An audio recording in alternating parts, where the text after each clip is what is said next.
예, 두 번째 시간입니다. 항시 첫 번째 시간에는 기초과정합니다.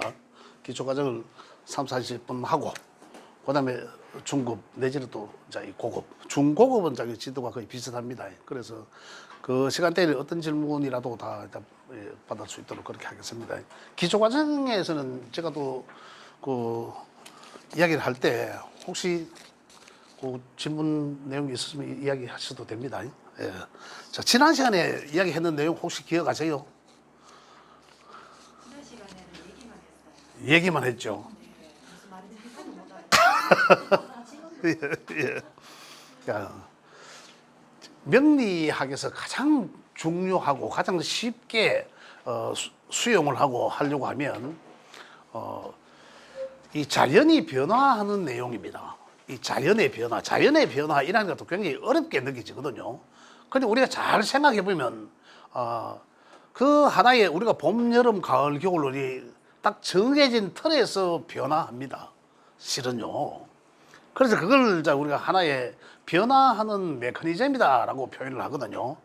그래서 제가 지난 시간에는 명리학이란 이래 가지고 제가 말씀을 한번 드렸죠. 그거는 기억나시죠?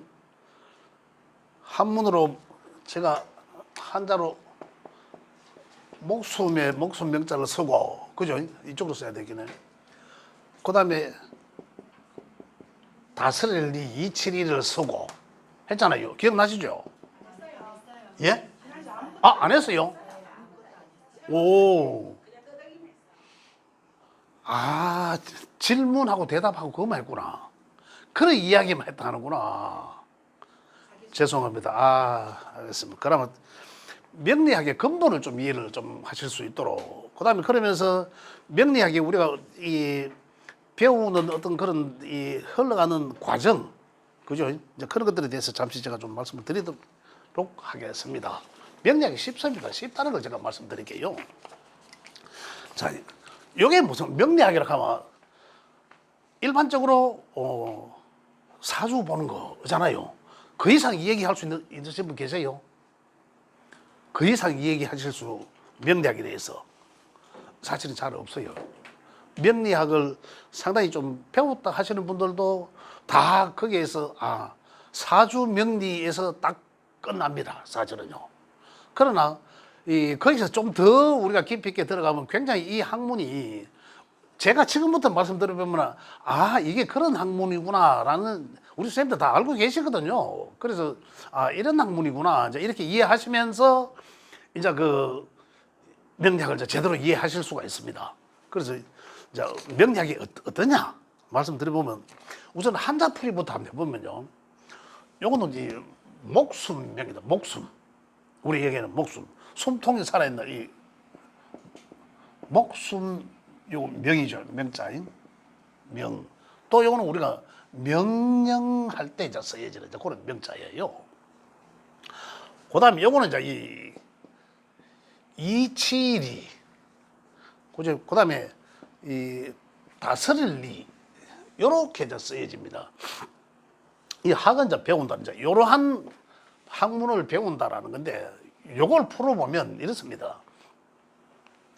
요 이치라 하는 것은 또 다스린다 하는 것, 요 이치라 하는 것에 철학적인 그 어떤 개념으로 보면 원리, 하늘에서 움직여지는 어떤 변화하는 원리, 모든 사물, 모든 인간, 만물이, 하늘 안에 있는 모든 만물이 인간 포함이죠. 그들이 변화하는 가운데서 반드시 이치가 있다라는 거예요. 그래서 이 이치는 어디서 주관하노 하면 하늘의 이치다 이 말이에요. 그래서 천리라고 하죠. 천리. 모든 하늘 아래 땅에, 그죠? 땅은 이제 땅. 그 다음에 이제 그 기라고 하죠. 여기에 있는 것들은 각각의 사람이면 사람, 나무 식물이면 식물, 개면 개, 돼지면 돼지, 모든 것들에 자기 자체의 기는 있어요. 자기 자체의 기는 있지만 거기에 뭐가 있다? 천리가 있다. 그래서 운명은 하늘에 있다라고 하잖아요. 하늘에 있다. 하늘에 이치가 있다 이 말입니다. 우리 인간은 어떻습니까? 우리 인간도 죽고 사는 것은 하늘에 있다라고 하잖아요. 그겁니다, 그거. 자, 요거는 목숨은 그대로 목숨은 천을 갖다 붙이면 하늘에서 명령한 목숨 또는 목숨에서 어떻습니까? 목숨이 있는 살아있는 것들은 어떻다? 천리에 의해서 이치가 있다라는 것은 그 이치는 하늘에서 관장한다, 주관한다라는 거죠. 그래서 목숨은 하늘에서 주관한다. 그런 이치가 있다. 요거예요, 요걸 보면. 그렇다면 정리하자면 명리학이란, 그죠? 살아있는, 목숨이 살아있는 것을 하늘에서 어떤 이치가 반드시 있다. 남자는, 인간은, 더 크게 인간은 인간으로서의 자기적인 어떤 그 길을 갖고 있지만은, 나름대로의 길을 갖고 있지만은, 거기에 뭐가 있다? 이가 있다. 이치가 있다. 이거예요. 그래서 주역에서는 했던 얘기가 뭐냐면 천수상지수형이라고 했습니다. 그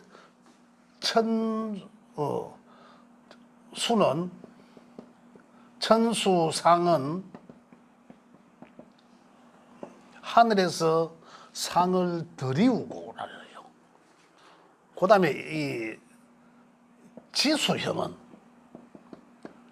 이거 아니다. 지수형은 이 형자도 이게 아니다. 이렇지. 지수형은 그걸 받을 숫자, 땅에서 받아서 형체를 만들어내고 요거 같은 말입니다. 요거는 주역을 언제적입니까? 그슬로 올라가면은 춘추 전국시대의 공자가 집대성한 거예요. 그 역서예요. 역경이에요. 그죠? 거기에서 이건 지금 따지고 보면 명리학도 역경의 본 줄거예요. 음양학의 근원이기도 하지. 근데 주역에서 먼저 한 얘기가 이게 무슨 얘기가 하면 한마디로 하면 우주론을 이야기한 거예요. 그래 이게 변화하는 것은 우리 명리적으로 쉽게 이야기하면 하늘 아래 땅에 있는 것들은 전부 저건 나름대로 각자의 기운이 다 있다. 식물이 자라나고 어떻게 자라납니까? 봄에 되니까 그 온도가 적당해서 새싹이 자라나고 이거잖아요. 사람은 태어나서 점점 자라면서 활동하다가 점점 또 늙어가더라. 어느 시점 때 죽고 없더라.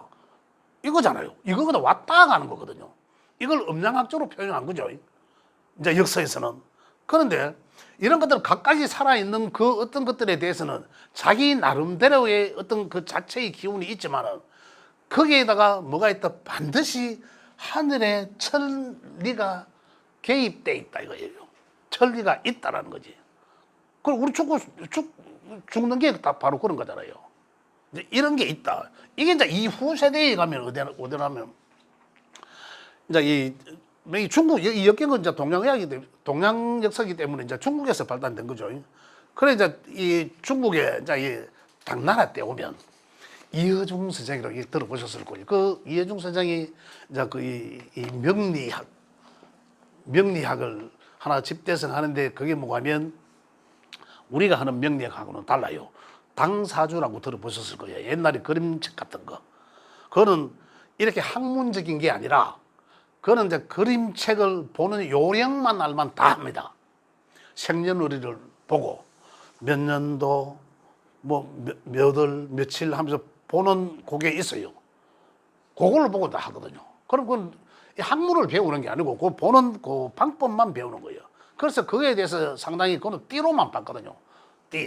당나라 쪽에 있는 띠로만 봤기 때문에 당나라 쪽에서 아주 당사자라고 했는데 굉장히 신뢰를 얻지 못합니다. 현대에 와서. 그 당시에는 그것밖에 없었거든요. 그런데 그 이후에 이제 뭐가 있냐면 우리가 이제 이 학교 다닐 때 배웠던 그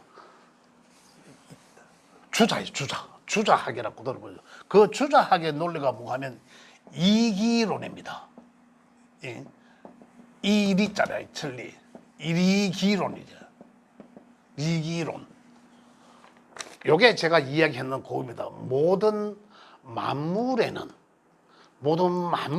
그 나름대로 개는 개의 지 본연의 기운이 있고, 그죠? 또 나무는 나무의 지 본연의 기운이 있고, 모든 만물, 사람을 포함한 만물에는 지 본연의 기운이 있지만 하늘의 기운이, 그 모든 것을 하늘의 그 이치가 관장을 한다. 다. 그래 결국은 이제 이기론이라고 한 거죠. 이 이기론을 다시 이야기하면 이 성리학, 성리. 요거는 사람의 본성, 요거는 모든 만물을 이야기한 거고. 그 사람은 성리가 있다. 이 성이라는 거, 성리학의 그 주자가 이야기하는 우주를 이기론으로 표현했고, 그 사람은 성리로 표현했다는 거죠. 그 성리는 니는 이거 하늘의 이치를 이야기하는 거예요. 사람의 본성에도 하늘의 이치가 있다. 이 말이 성리가 바로. 왜 그러냐면 요 성자에 요것은 마음심자를 세우는 거거든요. 따지고 보면 마음심자입니다. 마음심자를 세우는 거고, 요거는 뭡니까? 우리가 이야기하는 상생상극 할 때 생자잖아요. 요거는 나타라는 거거든.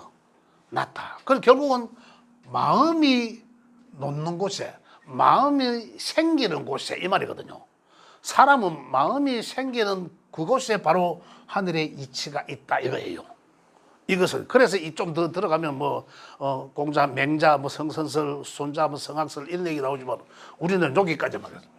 그래 우리는 사람이니까 명리를 사람에 접목시켰어. 제가 왜 자연이라고 이야기하면 자연의 모든 생명이 붙어 있는 것들은 이 하늘의 이치에 의해서 메커니즘처럼 일정하게 변화해 나간다 이거예요. 그래 거의 우리 사람들이 보면 그래요. 누구가 조금 더 오래 살고 적게 사는 건 있겠지만은 엄마에 의해서 태어났어. 아버지에 의해서 태어난 게 있습니까? 그런 건 없잖아요. 따지고 보면 엄마는 음이요, 아버지는 양이요. 끊어진 것은 음이고 이어진 것은 양이거든. 이거요. 그 음양이 합하니까, 음양이 합해서 엄마와 아버지가 합하니까 또 다른 음과 양이 나온다. 이게 명리적으로 나오는 거예요. 그럼 이전에는 누구든 따로 있었기 때문에 뭔가 없다. 음은 음이고 양은 양인 거죠. 그래 이게 이제 교합을 하니까 하나, 둘, 셋, 넷. 이걸 사상이라고 하는 거죠. 우리가 이제 명리적으로 이렇게 이제 변화해 나가는 거예요. 그래서 여기서 한 얘기들이 보면 전부 다 하는 게 우주론, 그다음에 사람이 마음이 생기는 그곳에 반드시 하늘의 이치가 있다. 이게 뭐냐면 변화하는 것은 하나의 메커니즘이 있다. 그래서 우리가 명리를 이해하는 데는 그 변화하는 메커니즘을 이해하시면 굉장히 쉽게 접근할 수 있다. 이런 얘기입니다. 그런 얘기죠. 그래서 우리가 여기서 알아볼 수 있는 거는 좀 더 그 성리학적인 우주론과 그다음에 이 뭡니까 우주론과 이 성리학적인 것을 우리 명리학에서는 어떻게 표현하냐면, 자 조금 전에 이야기했듯이 음양이, 그죠? 이걸 갖다가 이제 음양의 변화를 합니다. 주역에서도 주역에서는 한 얘기가 음양의 변화. 그게 뭐가 하면 음과 양이 계속 변화하더라. 음과 양이 계속 음양이 변해서 이 얘기예요. 그 다음에 여기에 내려오면은 성리학, 이제 중간에 이제 주자학에서 하는 얘기, 성리학에서 하는 얘기들을 먹고 하면 우주론이거든요. 그 우주론이 아까 내가 이야기했듯이 천수상 지수형의 꼴인데, 그게 뭐냐면 결국은 그겁니다. 우리 인간들은, 모든 생명이 있는 인간들은 하늘의 이치에 의해서 변화하는 메커니즘이 있다 이거예요. 요걸 이해를 하시면은 명리학을 굉장히 쉽게 접근할 수 있다 이 말입니다. 자, 우리가 여기서 이제 명리학으로 가는 좀 발전해 나가는 내용들이 뭐냐면, 제가 이걸 내가 나중에 제가 한 부씩 드리도록 할게요. 찾아보고. 자, 여기서 우리가 이제 변화하는 메커니즘이라는 거 하면 우리가 가장 쉽게 이제 알 수 있는 게 음양의 변화라. 아까도 이야기했듯이 음양의 변화. 자, 음과 양의 변화. 기호를 이렇게 표시합니다. 우리 한글로는 그냥 이렇게 하잖아요. 양, 근데 여기에서는 이렇게 음과 양을 기호로 표시합니다. 요거는 이제 과거적부터 우리 알 수 있지 않습니까? 역학적으로 이전에는 없다. 그래서 우주의 한 공간을 없다라는 거예요. 없는 곳에서 뭔가에 의해서 이리 오십시오. 뭔가에 의해서 이것도 못 보래. 저거 좀 밀어보래. 뭔가에 의해서 탁 그걸 받으니 음과 양이 만들어졌다라는 거예요. 음과 양. 그게 이제 우리가 그 태극에 나오는 이 말이거든요.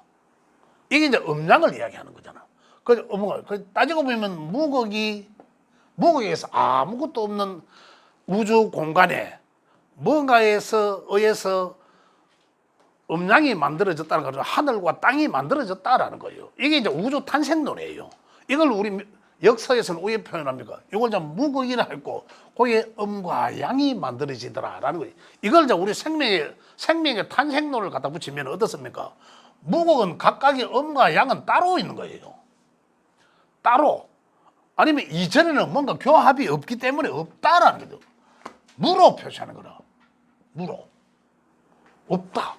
그런데 이 무언가에 의해서 무극이 태극이요, 무극이 아무것도 없지만은 그게 태극이다. 태극은 곧 음과 양을 말한다. 이거예요. 음양으로.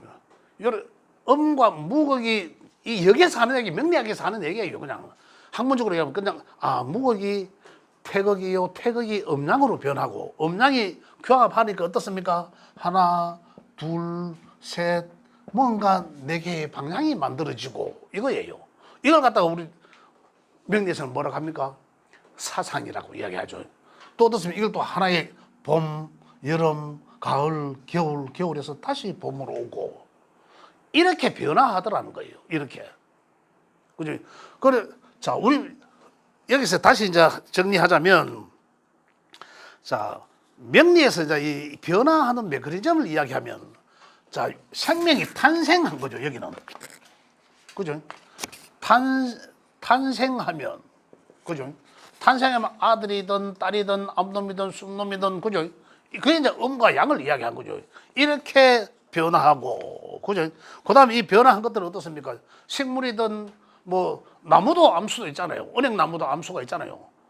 열매가 열리는 것도 있고, 안 열리는 것도 있고. 그러듯이 음양이 교접을 하니까, 교합하니까 어떻다? 사상 4개의 방향으로 달라지죠. 앉으세요. 의자 하나 없습니까? 여기 의자. 예? 야, 이제 늦게 오면 자리도 없어. 꼭 여기 안 앉아도 편한 자리에 앉으세요. 이거. 예. 예. 보입니까? 예, 됐어. 자, 그래서 일단 테라스 음양으로 이제 이 무극에서 음양으로 바뀐 거죠. 그 음양으로 변화한 것이 다시 음양의 합반이 어떻습니까? 4개의 사상으로 바뀐 거죠. 봄, 여름, 가을, 겨울. 이렇게 사상의 체계로 바뀌더라고요. 이걸 명리에서는 뭐라 하나 하면 기호가 들어간 거죠. 목, 화, 금, 수라고.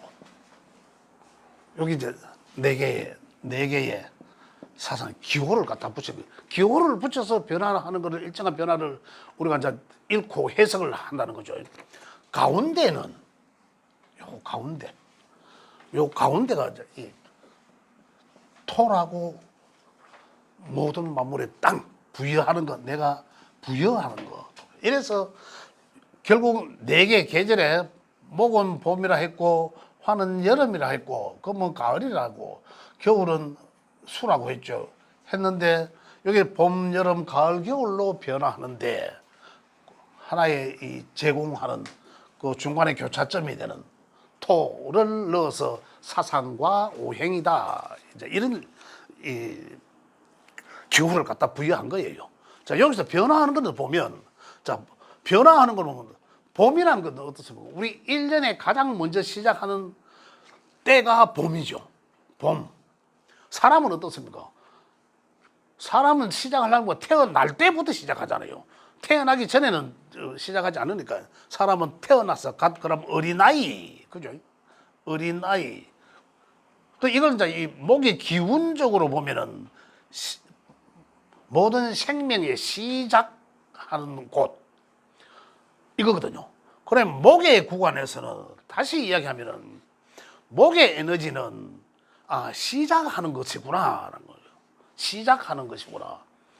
그 하나의 변화의 메커니즘은 결국은 목은 화로 가고 화는 화생토 또는 토생금, 금생수, 다시 수는 수생목이라 하는데 이러한 과정으로 변화한다라는 겁니다.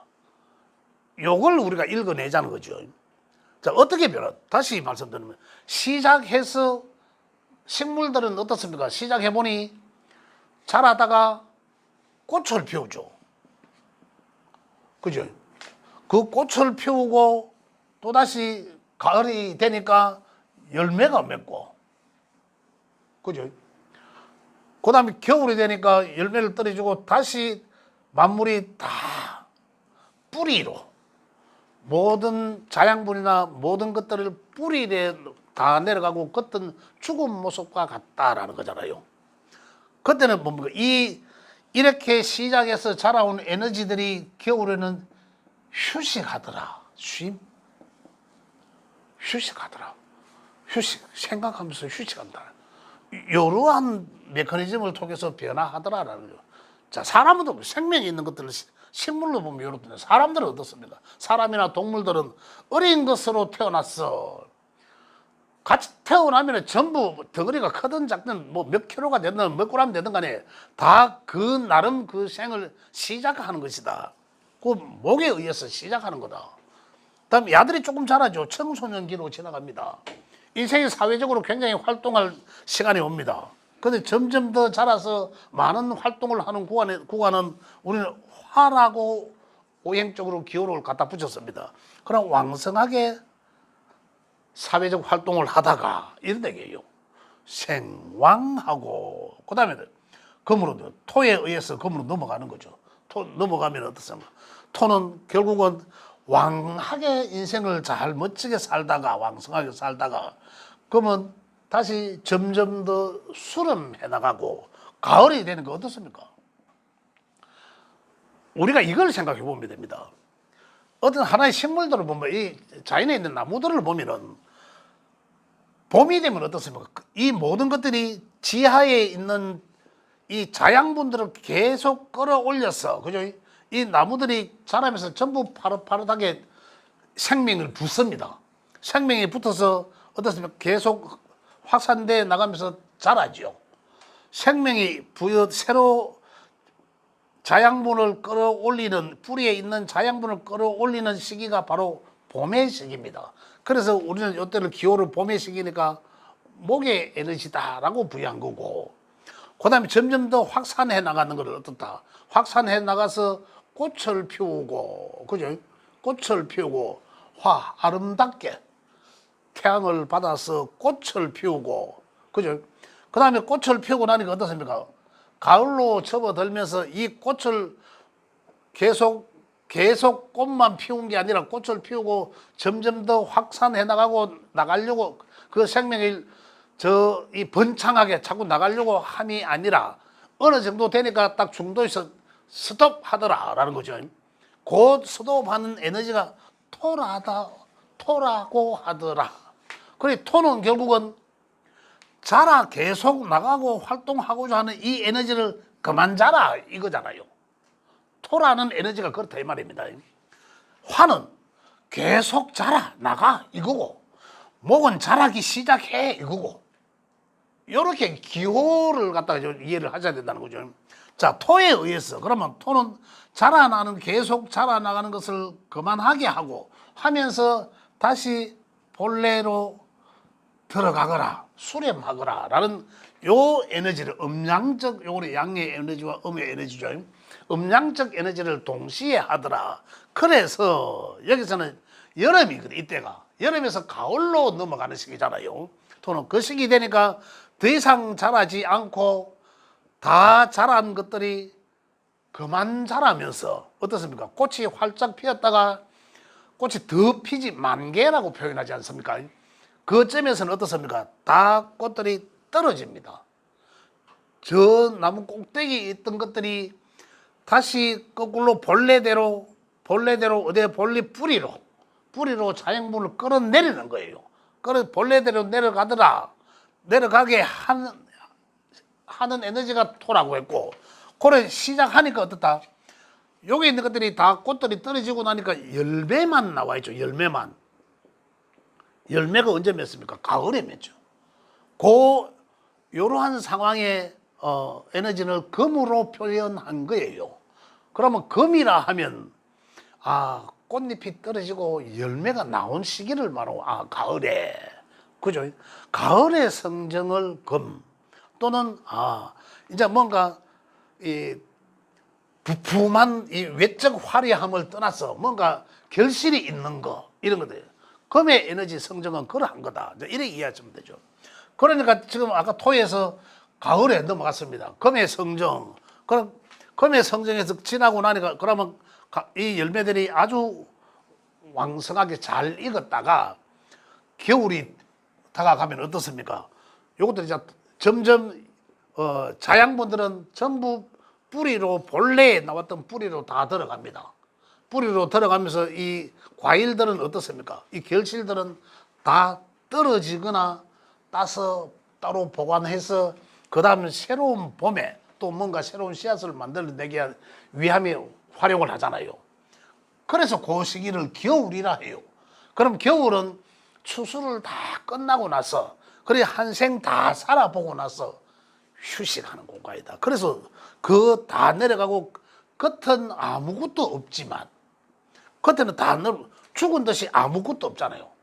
보이지 않지만 그러나 어떻다 여기서는 쉼 다 살해봤기 때문에 그래서 수의 에너지는 겨울을 뜻하기도 차갑다, 겨울을 춥다, 온도적으로는 그렇게 말을 하기도 하지만은 어떻다 요거는 지혜를 관장하는 그러한 에너지다. 그래서 여기서 이제 우리가 이제 명리적으로 이제 이렇게 넘어가는 거죠. 이렇게 넘어가는 건데 여기서 우리가 이제 변화하는 것들은 이렇게 변화한다라는 거예요.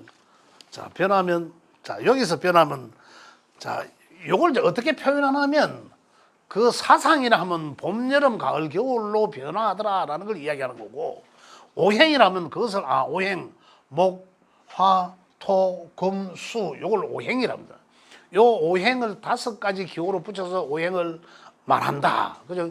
요렇게 목은 화로 가고 화는 또 금으로 가야 되는데 토에 의해서 금으로 가고 그죠? 금은 또 수로 가고 이런 거예요. 자, 이렇게 변하더라. 그래서 여기서 양과 음을 잘 이해해야 될 게 뭐냐면 그러면 양의 운동성은 볼게요. 양의 운동성은 아까 토를 이야기할 때는 보면은 토는 계속 양의 운동성은 시작하면서부터 계속 뻗어나가는 거. 점점 뻗어나가고 확산해 나가고 그죠? 이게 계속 양의 운동성이에요. 점점 더 계속 양의 운동성이에요. 점점 더 나가고자 합니다. 화는 펼쳐짐, 화려하게 펼쳐짐 이런 것들을 말하는데 토에 의해서 아까 말씀드린 토에 그만 자라 햇빛이 들어오게 차단하는 것. 화가 태양 밖에 뜨거운 빛이라면 그걸 차단하는 것. 그죠? 이 커튼과 같은 요걸 토죠. 그러면 어떻습니까? 밖에 뜨거움이 차단에 의해서 그늘이 만들어지고 시원해지는 거죠. 음의 운동성으로 변화하게 한다. 토는 변화하게 한다. 또는 중재하게 한다. 이런 것들이죠. 그래서 음의 운동성은 어떻다? 양의 운동성이 반대예요. 거꾸로 본래에 들어. 그래서 이걸 갖다가 수렴이라고 이야기한 거죠. 수렴하게 한다. 그죠? 양의 운동성을 시작해서 확산하게 하고 확산. 그죠? 음의 운동성으로 수렴. 그래서 음의 운동성 시작은 금이라는 거죠. 금에 의해서 수렴하게 하고 수에 의해서 완전 수렴한 거, 다 한 거고. 이거예요. 자, 다시 이야기하면, 명리적으로 이야기하자면, 명리적으로, 자, 양이 많다라고 하면 어떻습니까? 자, 참, 우리 그거 다 깔고 있나요? 전화기 앱 다 깔려 있습니까? 처음 오신 분들. 아무것도 안 돼 있습니까? 그러면 조금 이따가 그 말씀을 드릴게요. 자, 우리가 이제 이 생년월일을 넣어보면, 거기에다가 이제 그 8개의 칸들이 있습니다. 8개의 칸들이 있는데, 거기에 보면 이제 요런 오행의 기호들로 의해서 거기에 숫자가 매겨집니다. 뭐, 목이, 2, 화가 3, 1, 이래가지고 전부 8이 되는데, 8개 글자로 8이 되는데, 그것들을 통해서, 목이 3인지, 화가 3인지, 총 어느 에너지가, 우리 기호의 어느 에너지가 많고 적음을 알 수가 있습니다. 그래서 다시 그걸 양과 음양이 적당하게 조화로운지, 그죠? 또 아니면 그 8글자 중에 어느 오행의 특정 오행이 많은지, 또 아니면 또 적은지, 그걸 통해서 그 사람의 성정을 알 수가, 장단점을 알 수가 있는 거죠. 그래서 우리가 이것을 명리적으로, 인문학적으로 쓰임에 있어서 기호를 활용해서 변화하는 것들을 이해하고 이 말이에요. 그리고 요 메커니즘을 잘 이해를 하시면은 굉장히 명리학을 쉽게 접할 수 있다, 이런 얘기들입니다. 그 이제 이 학문의 이제 그 근본은 아까 제가 서두에 말씀드렸지만은 역서이기 때문에 역경 주역에 근원돼 있고, 그 주역이 만들어진 그 근원은 뭐 하도 낙서 이래가지고 굉장히 이제 거슬러 올라가지만은 그 다음에 우리 지금 자평명리와 가장 관계가 깊은 학문은 바로 요 성리, 리기, 우주를 리기론으로 표현한, 그죠? 주자학에 있다, 그런 데 있다. 그래서 따지고 보면 우리 명리학은 주자학에서, 성리학에서 나오는 것처럼 바로 심오한 그런 학문이다라는 것을 이제 우리 이해를 가지고, 이제 되게 일반적으로 우리 보면은 명리학 한다 이러면 사주팔자 보는 거 이래 이야기하니까 굉장히 공부를 하시는 선생님들도 굉장히 좀 뭐 일반적인 역서가 아니라 좀 이상하게 생각해요, 사실은.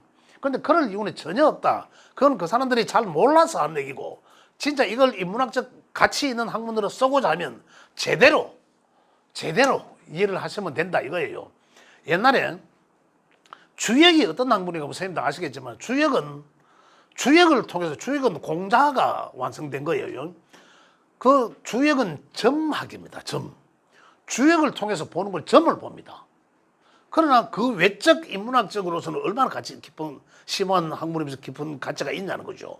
그걸 보기 이전에 그거 점학, 그럼 공자는 점을 쳤지요. 매일 점 쳤지요. 잘 알지요. 그렇지만 이 명리학을 한다 하면 어떻습니까? 점쟁이처럼 이렇게, 그죠? 그렇게 보는 시각들도 상당히 있다, 이런 얘기예요. 그러나 실질적으로는 내용을 알면은 굉장히 심오한 학문이다. 그래서 이걸 굉장히 어렵게 느껴지지만은 사실은 이런 기호를 통해서 메커니즘을 알면은 굉장히 쉽게 명리학을 접할 수 있다, 이런 얘기입니다. 그래서 지금 지난 시간에 제가 말씀드린 줄 아는데, 요래해서 요 다음부터 수업이 어떻게 진행돼 나가냐면 기호가 벌써 만들어졌습니다, 그죠? 그러면 여기서 요게 이제 음양 오행 이제 기호대로 변화하는 것들을 어떻게 변화하는지, 요 기호들을 통해서 우리가 알아볼 수 있는 그런 시간들을 계속 가져 나가는 거예요, 그죠? 자, 그래서 기초 시간은 첫 번째 시간은 명리학이 어떻다라는 것에 대해서 오늘 말씀드렸습니다. 혹시 질문 있으면 질문 받고 잠깐 쉬었다가 하도록 하겠습니다. 그럼 질문 없어요? 그럼 잠깐 쉬도록 하겠습니다. 예.